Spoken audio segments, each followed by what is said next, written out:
বন্ধুরা, আমাদের প্রত্যেকের কাছেই দেখবে এরকমের পুরনো ব্লাউজ পিস থাকে। শাড়িগুলো হয়তো আমরা ব্যবহার করিনি, কিন্তু ব্লাউজ বানানো হয় না।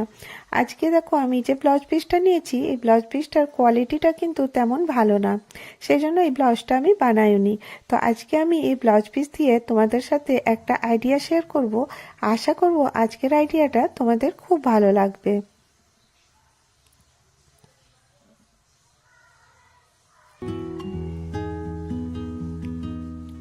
এই আইডিয়াটা বানানো খুবই সহজ। তোমাদের বাড়িতে যে জিনিসপত্র আছে সেটা দিয়ে কিন্তু তোমরা এটা বানিয়ে নিতে পারো। এর জন্য আমি নিয়ে নিয়েছি দেখো একটা পুরনো বস্তা। বস্তা আমাদের প্রত্যেকের কাছেই থাকবে। আর এই দেখো এটা যেমনি শপিং করলে অনলাইন তার সাথেও পেয়ে থাকি। এই বস্তাটা নিয়েছি আর তার সাথে নিয়েছি ফোম শিট। আমার কাছে এই ছোট্ট ফোম শিটটা ছিল, তাই জন্য এই ফোম শিটটাই নিলাম। আর এখানে নিয়ে নিয়েছি একটা বেডশিট। এই তিনটেকে দেখো আমি একসাথে জয়েন্ট করে দিয়েছি।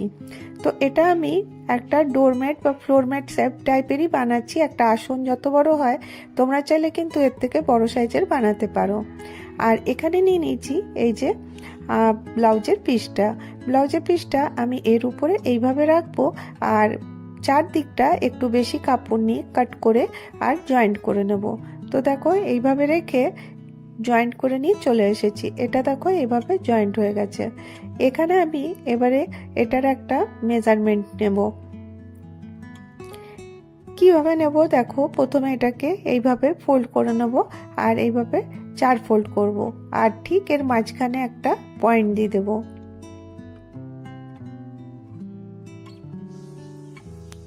এখানে একটা স্কেল নিয়েছি আর এখানে আমি ড্র করা শুরু করেছি। তো দেখো তোমরা ড্রটা তোমরা তোমাদের ইচ্ছে মতন প্যাটার্ন কিন্তু এখানে ড্র করতে পারো।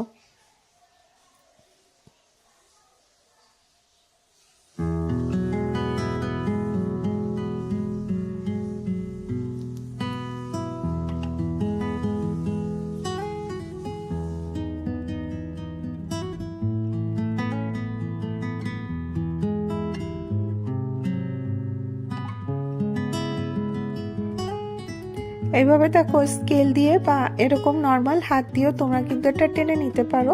আর এটা একটু ডার্ক করে করবে যাতে তোমাদের দেখতে সুবিধা হয়।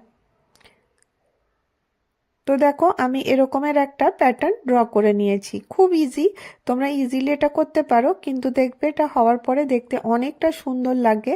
আর মনেই হবে না তোমরা এটা বাড়িতে বানিয়েছো। তো দেখো বাড়িতে তো অনেক ব্লাউজ পিস পরে থাকে, তো সেটা দিয়ে তোমরা কিন্তু ইজিলি এরকমের বানিয়ে নিতে পারো। এটা দেখো এখন আমি সুতোটা লাগিয়ে নিচ্ছি। এখানে আমি ব্যবহার করব উল। উল দেখো আমাদের প্রত্যেকের কাছেই থাকে, যদি না থাকে তোমরা একটা উল কিনে নিতে পারো, 10 টাকা লেচি থাকে। এখানে দেখো আমি উলটা কিভাবে লাগাচ্ছি। তোমাদের যদি নর্মাল মেশিন থাকে, ঠিক যেরকম এইভাবে আমি রাখছি ওইভাবেই তোমরা কিন্তু নর্মাল মেশিনেও লাগিয়ে নিতে পারো। আমি যে উলটা লাগাচ্ছি এটা জাস্ট খালি এর মধ্যে দিয়ে আর এর যে আমি ফুটটা আছে এর ভেতর দিয়ে বার করে দিলাম। বাস এতটাই করতে হবে।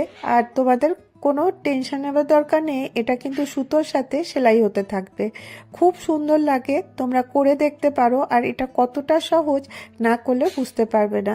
কিন্তু এটা দেখো এরকম করে আমি এই ম্যাটটা নিয়ে চলে এসেছি। এরপরে আমি এর মধ্যে লাগিয়ে আর এটা ধীরে ধীরে সেলাই করতে থাকবো।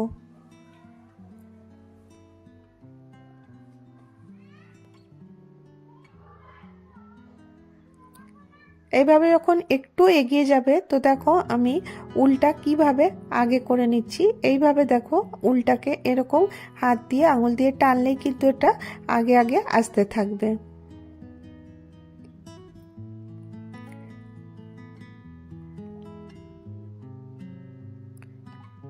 দেখো কতটা সহজভাবে হয়ে যাচ্ছে। যখন এটা হয়ে যাবে এই পাশে টার্ন নেবার জন্য এটা উঠিয়ে এখান থেকে তোমরা আবার থেকে এটা সেলাই করে নেবে।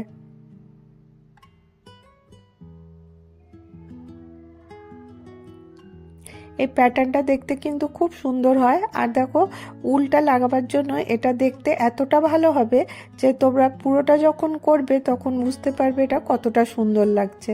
এখানে দেখো যেখানে কাট হয়ে গেল সেলাই, এখানটা আমি কাট করে দিচ্ছি আর পেছনের সুতোগুলো আমি কাট করে দিলাম।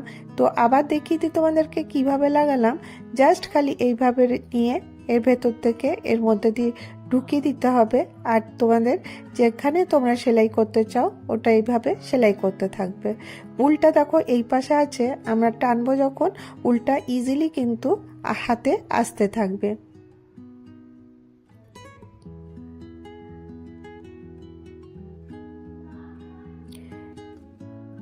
এইভাবে দেখো তোমরা যে কোনো প্যাটার্ন এর মধ্যে উল কিন্তু লাগাতে পারো। আর শুধুমাত্র এইভাবে না, তোমরা কোনো কুশন কাভার বানাচ্ছ তার মধ্যে দেখবে উলের ডিজাইন থাকলে দেখতে খুব ভালো লাগে। আমি আরেকটা ভিডিওতে তোমাদেরকে দেখাবো যে কুশন কাভারে কিভাবে লাগাতে হবে, ওইভাবে করলেও কিন্তু দেখতে খুব ভালো লাগবে।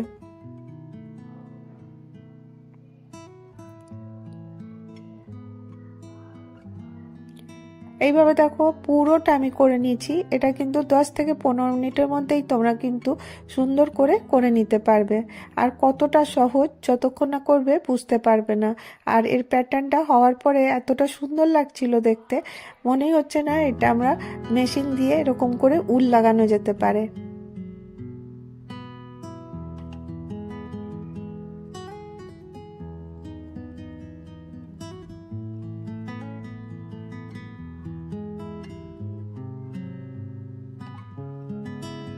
এইভাবে দেখো একটু করে করব আর উলটা এখান থেকে কাট করে দেব।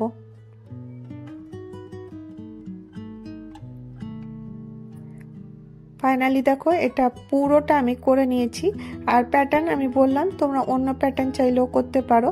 আর এখানে দেখো সেই ব্লাউজেরই কিছুটা অংশ ছিল, সেখান থেকে আমি এরকমের স্ট্রিপ কাট করে নিয়েছি। করে নিয়ে সবগুলোকে একে অপরের সাথে জয়েন্ট করে দিয়েছি। তো দেখো এরকম করে জয়েন্ট করে নিয়ে চলো মেশিনে চলে আসি। এখানে দেখো আমি ফুটটা চেঞ্জ করে দিলাম, আর যেটা দিয়ে আমি পিকো করি ওটা আমি এর মধ্যে লাগিয়ে দিচ্ছি।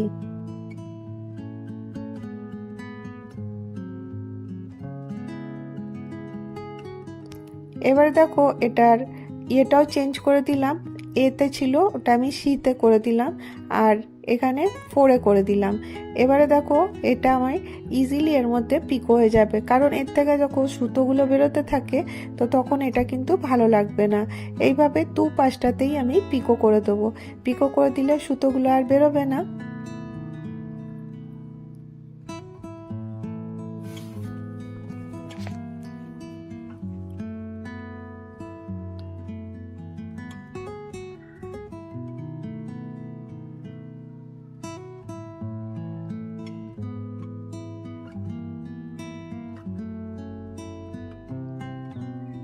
দেখো পিকো হয়ে যাওয়ার পরে জিনিসটা কিন্তু অনেকটা সুন্দর লাগে দেখতে।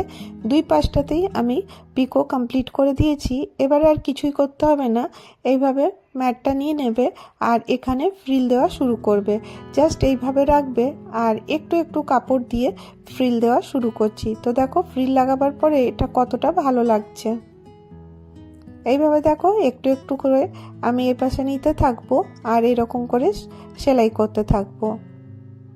তো এটা দেখো অপশনাল, তোমরা চাইলে করতে পারো, বা তোমরা যদি স্কিপ করতে চাও এমনি ম্যাটটা ব্যবহার করতে পারো। কিন্তু এইভাবে দেওয়ার পরে এর লুক কিন্তু অনেকটা সুন্দর হয়ে যাচ্ছে।